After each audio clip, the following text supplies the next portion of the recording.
Vamos falar agora sobre a competência que considero das mais importantes para quem está atravessando a primeira passagem do pipeline de liderança, a delegação.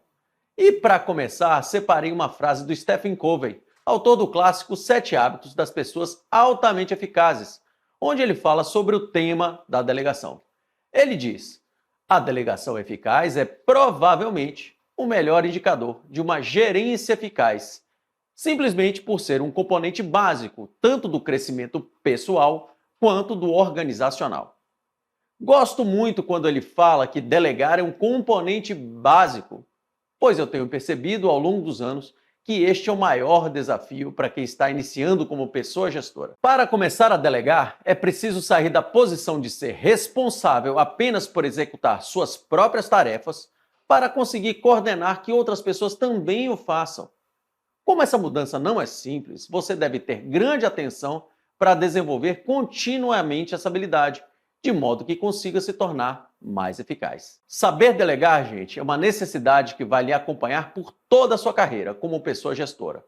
E ao longo do tempo você vai ter que adquirir mais técnicas e também ajustar seu comportamento para conseguir mobilizar as pessoas para atingir os resultados.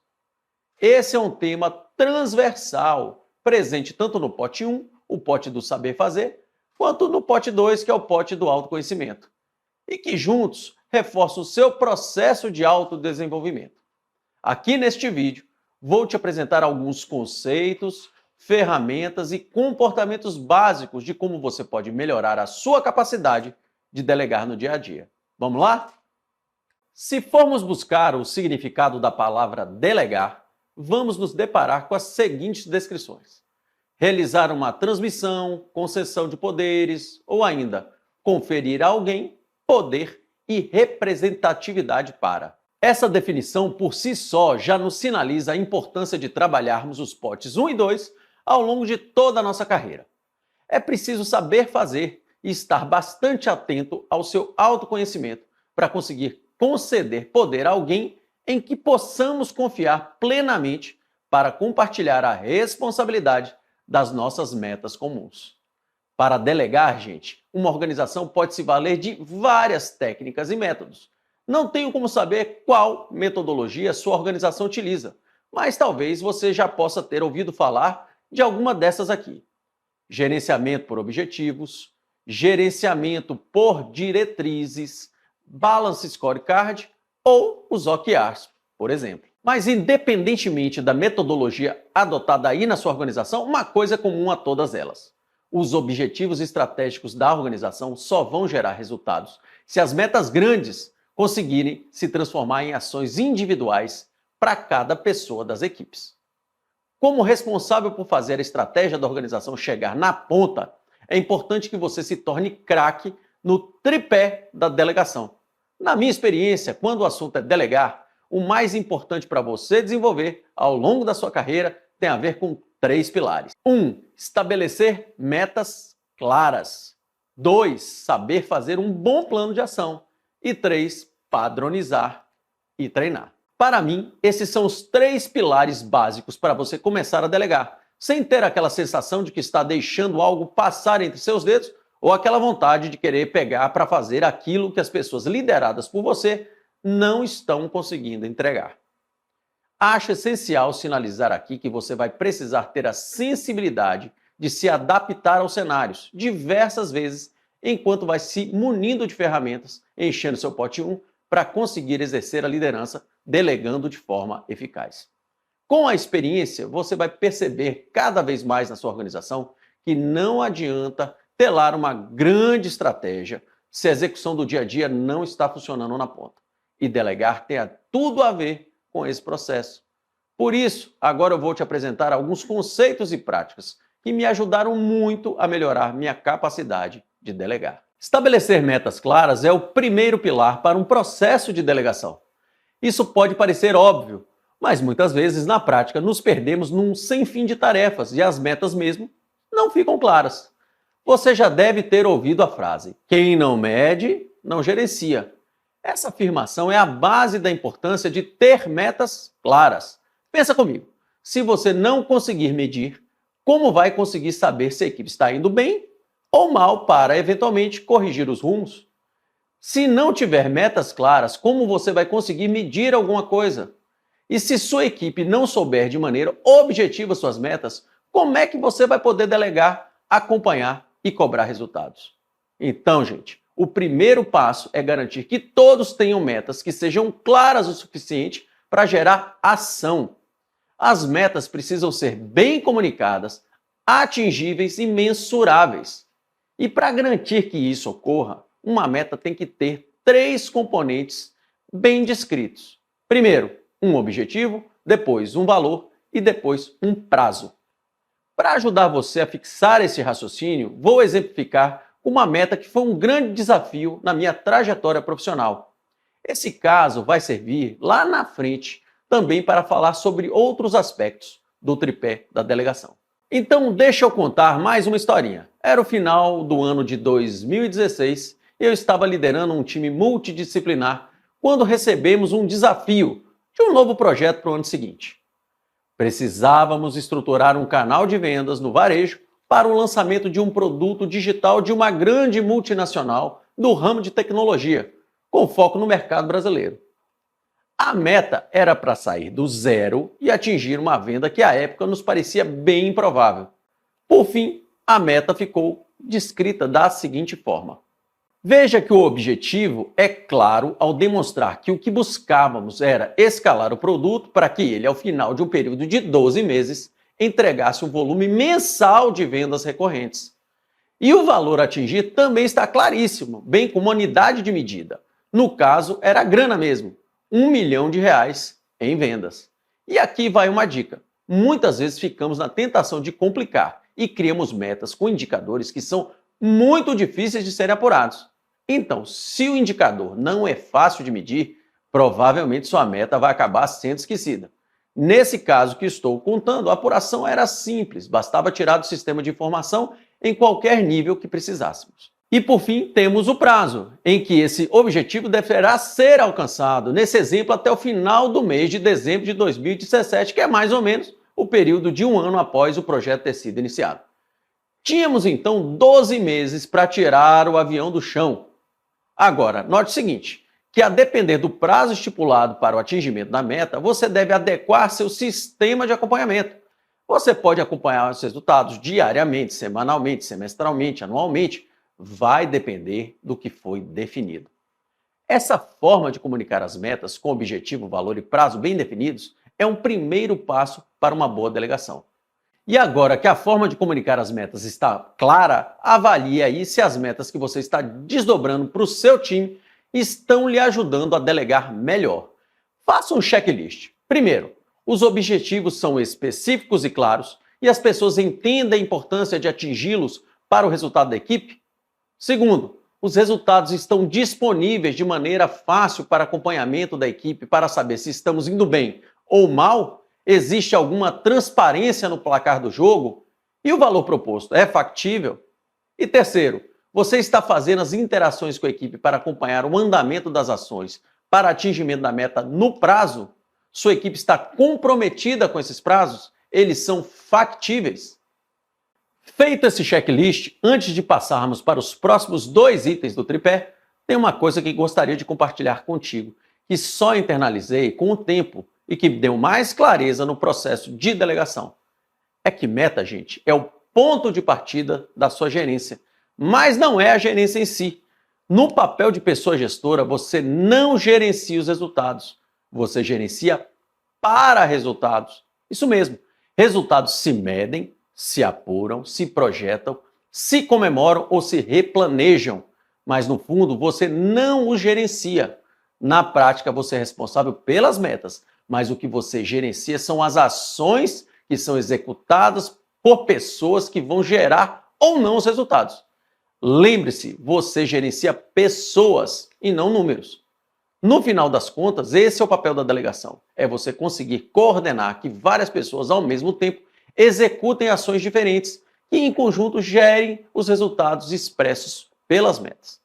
Nesse sentido, você então tem que se tornar um craque no processo de acompanhamento das pessoas que executam as ações. E para isso, você precisa lançar mão de outras ferramentas. Vamos falar agora sobre o segundo pilar do tripé da delegação, que é o plano de ação. Você vai usar um plano de ação com sua equipe sempre que precisar atingir uma meta de melhoria, ou seja, quando você precisar mudar um resultado de patamar, sair daqui, chegar até aqui. Agora, um plano de ação é o ponto final de um processo de planejamento e marca o início da etapa da execução dentro do ciclo do PDCA. Se você já conhece o método PDCA, ótimo! Se você nunca ouviu falar dele, aqui vai um breve resumo, bem breve mesmo, sobre essa metodologia de resolução de problemas muito difundida pela gestão da qualidade.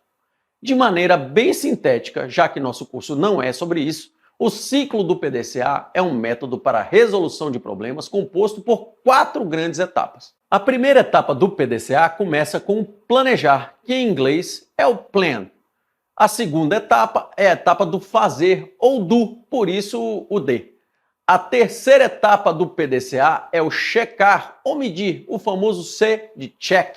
E por último, tem o A de agir ou ajustar, ou em inglês act ou adjust.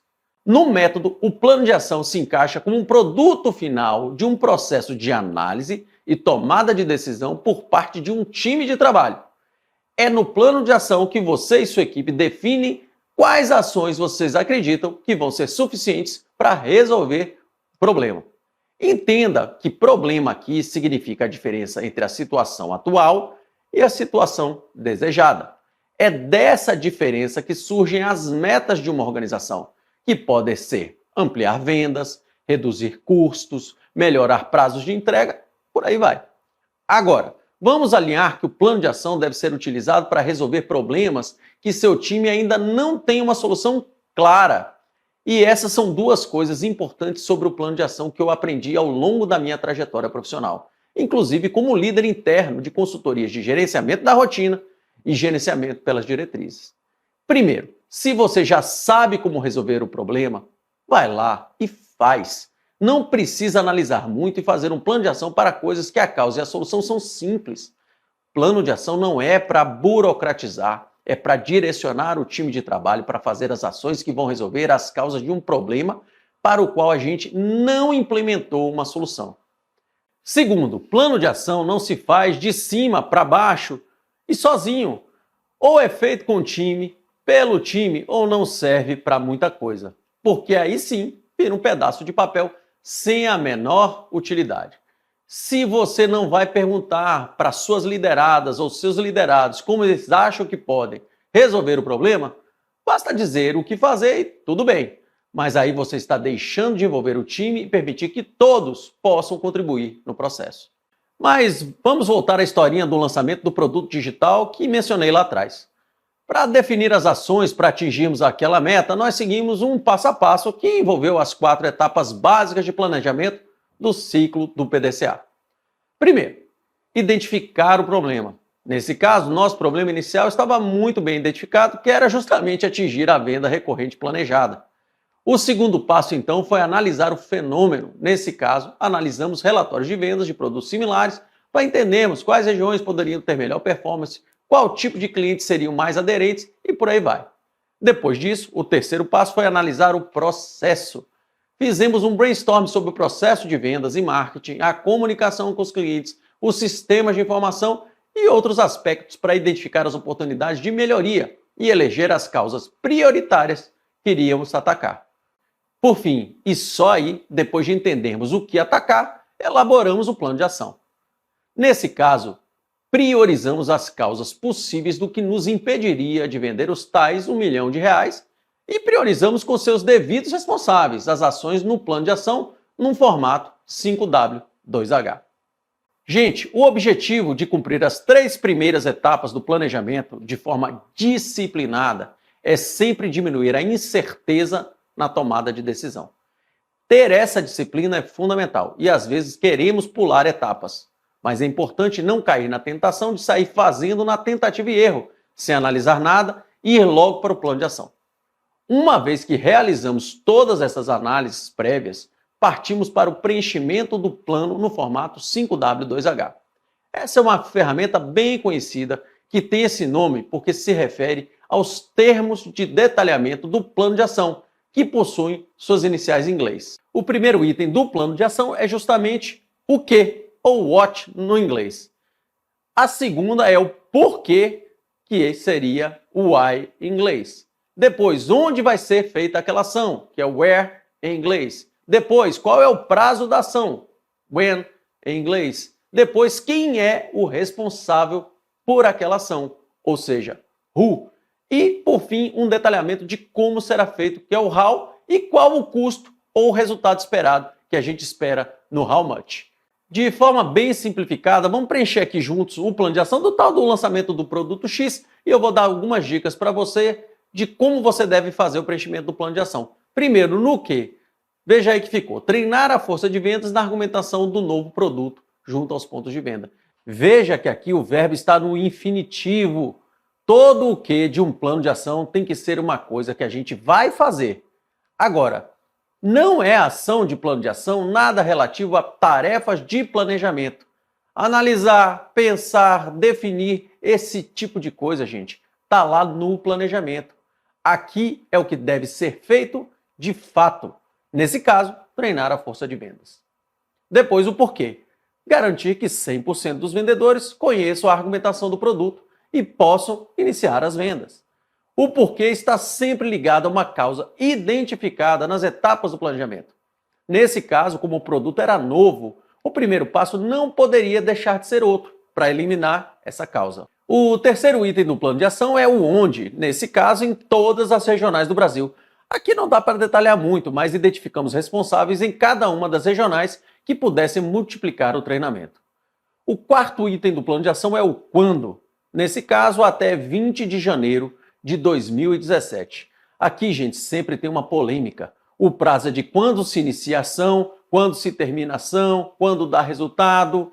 Essa combinação é feita com a equipe. O importante é que todos saibam o prazo combinado. Nesse caso, era um prazo final. O quinto item do plano de ação é o quem. Nesse caso, Marcos, gestor de X, da regional Y. No quem de cada ação deve ter apenas um responsável. Nesse caso do exemplo, eram vários responsáveis, mas em regionais diferentes. O quem tem que ser claro para a pessoa que vai ser cobrada e para a pessoa que vai cobrar o andamento da ação. O sexto item do plano de ação é o como. Nesse caso, ministrando o treinamento padrão recebido da matriz, ministrando PDV simulados e garantindo a conclusão de 100% da equipe. O como pode ser muito detalhado ou sintético. Nesse caso, ficou uma coisa sintética, apenas orientativa. Porque não era ação complexa. Lembre-se, nem sempre as ações são complexas. E simples ou complexas, o mais importante é que sejam executadas.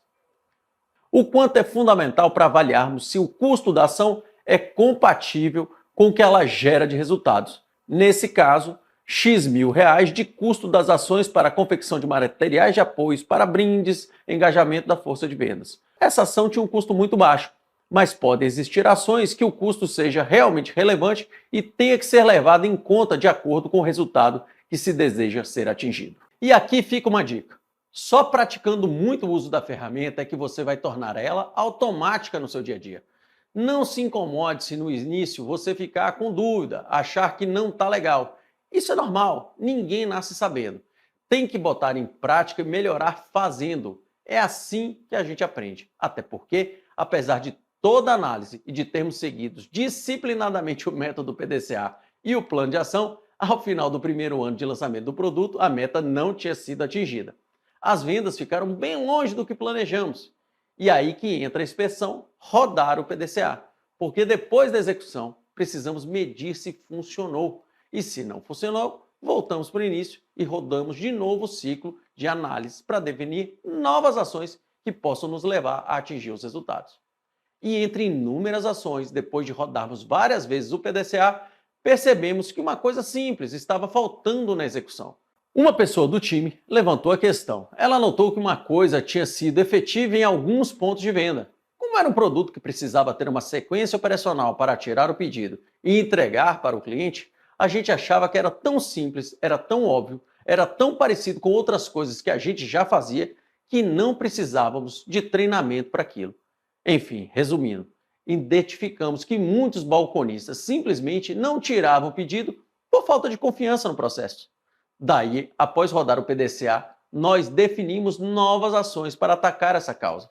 Como, por exemplo, mudamos o treinamento ao ponto de venda, mudamos a abordagem para que ele realmente pudesse entregar o produto para o cliente, ajudando a tirar o produto. E investimos também na degustação do produto por parte do próprio dono do estabelecimento, incluindo a sua equipe como balconista e afins. E em meio a várias outras ações, as vendas começaram a decolar. E aí, gente, depois de muitas ações implementadas e muita sola de sapato gasto, o produto começou a vender consistentemente, a ter aumento de pedidos e o negócio bombou. Por fim, meu time liderou um processo onde nos tornamos um dos maiores distribuidores do mundo nesse produto específico, chegando a vender mais de 30 milhões de reais em apenas um único mês, no mês de dezembro de 2020. Lembra que a meta original era 1 milhãozinho por mês? Ufa, entregamos a meta. Agora que já falamos bastante sobre plano de ação, vamos falar sobre o terceiro e último pilar do tripé da delegação, que é a padronização. Se o produto final de um bom processo de planejamento é o plano de ação, o padrão é a consolidação do conhecimento prático que foi adquirido pelo seu time a rodar continuamente o ciclo do PDCA. O objetivo de um padrão é garantir que, através de uma sequência específica de atividades, se atinja os resultados esperados. Ao padronizar um processo, o que é esperado é que ele se repita e seja aplicável nas situações previstas e replicável dentro da organização. Na minha experiência, já vi organizações onde os padrões operacionais eram super documentados e escritos, mas que não eram cumpridos. E também vi organizações onde os padrões não eram tão tecnicamente documentados, mas que a entrega era padronizada através de um processo contínuo de treinamento e verificação. O melhor dos mundos é conseguir ter uma documentação formal dos padrões, o que facilita muito o treinamento e acompanhamento da execução. Mas o fundamental para você que está aí na liderança de um time de operações é entender a importância de garantir que os padrões estabelecidos estejam sendo cumpridos pelo seu time. Voltando ao case do lançamento do produto X, com a finalização do projeto, nós passamos a modificar a forma de lançar produtos na companhia, incluindo etapas obrigatórias no nosso book de lançamento. Sua organização deve adotar algum tipo de padronização. Ele pode estar em algum sistema ou documentado no Word ou Excel. Mas o importante mesmo no processo de padronização é garantir que a adoção de padrões seja entendida por todos. Padronizar o processo é garantir que o aprendizado do grupo não se perca e que permita que, ao ser executado, garanta a entrega dos resultados esperados.